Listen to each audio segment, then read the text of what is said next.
Atëherë zoti Kongoli morët pjesë me ekipin e Elbasanit në kampionatin për fëmijë ndimëror të Notit, si ishin rezultatet, pritshmëritë? Rezultatet ishin të mira, domethënë brenda pritshmërive, hyrëm në podium disa herë, duke zënë vendet para, dyta dhe treta.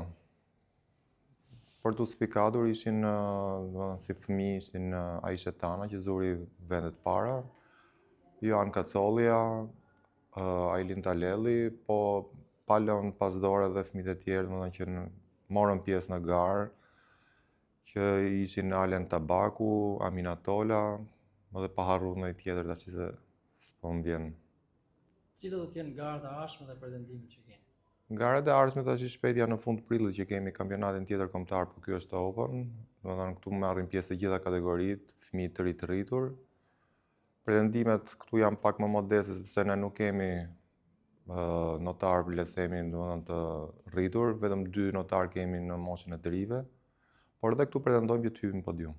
Si e shet ardhmën e sportit të Notit në Elbasan? Si duken brezat e rinj? Kanë interes?